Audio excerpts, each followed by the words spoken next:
everyone. It's Velma here, aka Miss Flo, CEO of Noir Neon Vibes, and this is a new episode of Neon Mike. I'm here at BlurCon with, Black Lotus. and I just have to say I'm kind of geeking out a little bit because I caught you at Pancakes and Booze earlier this year, and then I saw you at Osacon, and now we're here at BlurCon. So how has it been so far in the convention rotation? So this is like my second year in. Last year I was really just kind of like throwing everything to the wind. Like I tried to put together a portfolio, website, and just put together as much work as I could. And I learned a lot the first year. Like what to really push, and like what to not beat myself up about. And this time I've been having a lot more fun. I definitely took more time like getting to know people, like the actual community in the artist space and everything, and like it's a lot of fun being here. Like it's cool. And I'm glad that you're having fun. So can you tell our audience a little bit about what you produce and what you create? Yeah, sure. So I mean I do all kinds of things. I mostly paint skateboards like this. I spray paint. I also I illustrate. I started to animate like a little bit. I kind of like dabble, more like a hobby, but yeah. All right, so you animate. So are you planning on producing your own cartoon? I would like to do that. Like that's like my end goal. I started writing a comic book maybe in like 2016 and kind of like went on and off and on and off. So I focus more now on like my art and kind of like building the skill set so that I can really like express a story that way I want visually, and I want to eventually turn that into like an animated, anything. All right, cool. So do you have like a story, or do you mind sharing what your animation would be about? So yeah, I have like two different projects that I'm doing. Like I'm working on making a skateboarding animation, which is like combining martial arts and skateboarding, and it's kind of like an underground secret society of like kung fu skateboarders that do all these crazy like powers and stuff like that. So that's one thing that a friend of mine and I've been working on. But another one that I personally have been writing is it's a little more complicated. I don't really want to tell too much about it because I'm still kind of like working on the designs and the concepts. And every time I come up with something, I'm like, ball it up, throw it away, try it again. I understand that process is because like when you're creating, you're not sure what would stick. So it's like you want to kind of like take the time, flesh it out, make sure it's your vision. And I feel like that's such a struggle with artists because it's like, how do you know when you're done? Like, how do you know like this is it, this is the product to sell? That's a hard. It's gotten easier. Like last year, I used to really like stress myself over the way I wanted it to look versus it actually looking good. And I learned to just take objective criticism and not, whisk it away as it's not as good as so-and-so or whoever. And it's like, I don't really need to compare because like my style is completely unique. It's individual. Everyone has their own style.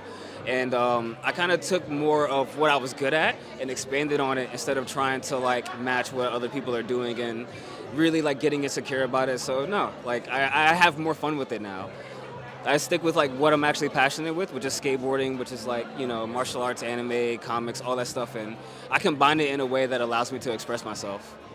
And that's good because like I feel the struggle with artistry today is like trying to be unique and really stand out because in an age of AI where they're just like biting off of other people's creation, and then when you have Instagram where you're kind of forced to do this trend to kind of stick out. So like, how have you been able to maintain your individuality? Well, yeah, Instagram is a slippery slope because it's like I can see a lot of people that inspire me to try a different technique or maybe like, I never thought of like arranging a composition this way. Other times it's like I don't want to get caught up in whether or not people like my stuff. Like at the end of the day, Instagram's kind of an online portfolio.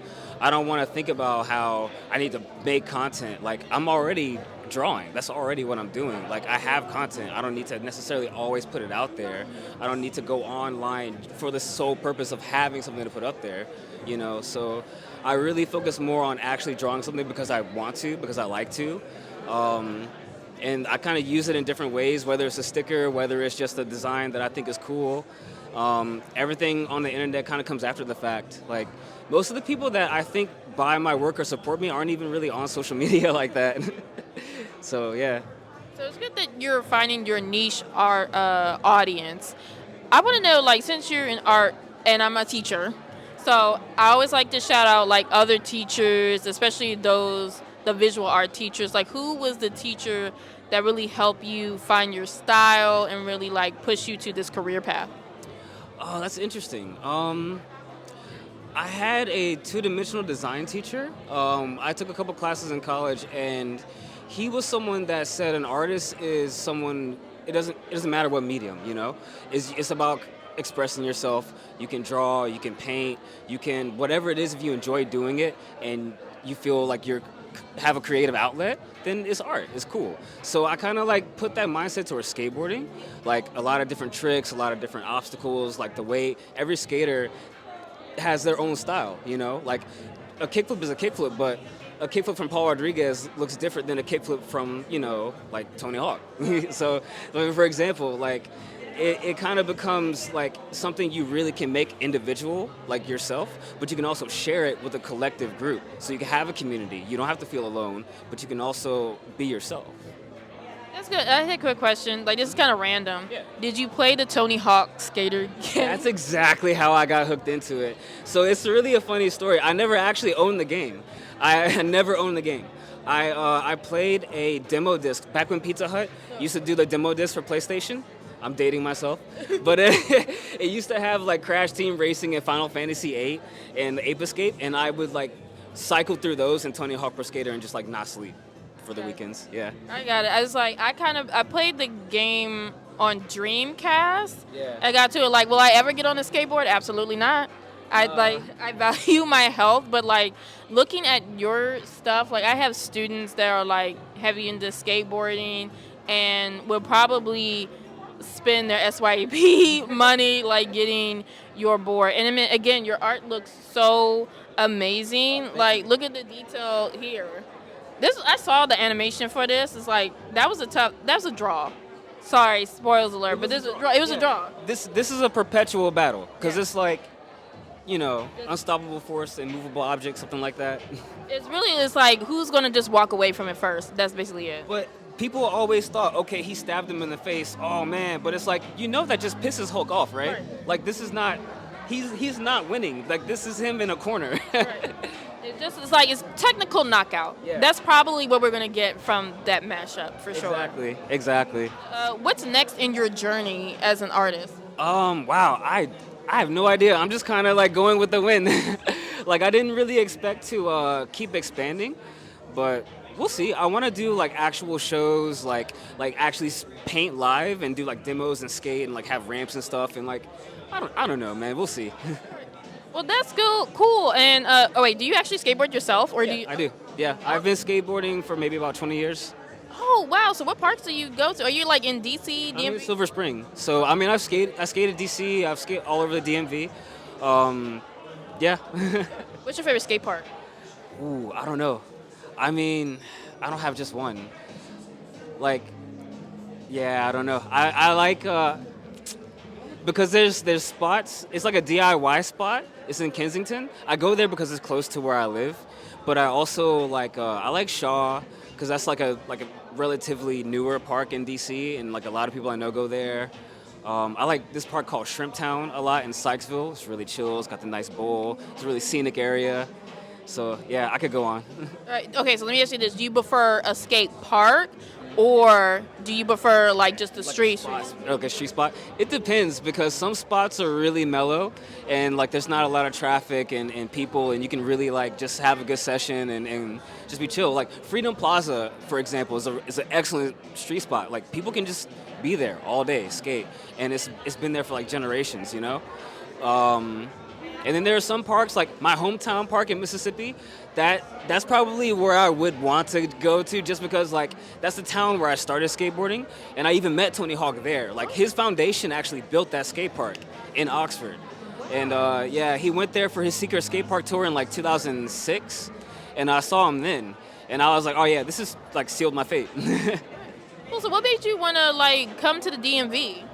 Well, when I was younger, my mom like started teaching in Baltimore County, and I kind of like followed her because I was a kid. So like I was here, and I met a lot of friends in Baltimore County that skateboarded, and a lot of guys in Timonium and Cockeysville, and yeah, like I really got into. I mean, I was already into it when I moved, but I got to keep doing it because in the South there wasn't really like a scene like that. I was just one black kid in the whole neighborhood that had a skateboard and nobody to show me how to do anything with it. So when I moved to Maryland, it was entirely different. It's a culture shock. Like so many people of color just skateboarding. It was no big deal, you know? Like it was wild to me. It was like it was the norm It was for a you. complete norm, yeah. And what's even wilder, like I went back to Mississippi, you know, around the time when that park was finished constructing, and I'm the only person in my entire senior class that skates, and I was the only person that was black that skated in the entire town. So yeah, it was a little weird, but I mean I got used to it. Yeah. Well, it's good to see you like in the DMV. You're working. Your art is blossoming. I wish you the best of luck in your venture. And where can people find you? You can find me on my website, artoftheblacklotus.com. I try to update it. I put a calendar up, some more events that I'm doing this summer. You can see me at your local skate park in DMV. If you follow the DC Wheels, that's a charity skateboard organization. I do events with them. We do things like skate-a-thons. We skate like 47 miles for different charities like every year. We do food drives, all that stuff. Follow the DC Wheels. You can find me there, find our team, and yeah, I'll be around. And again, you guys benefited and growed from this glowing conversation. I'll catch you guys on the next episode of Neon Mike. Bye!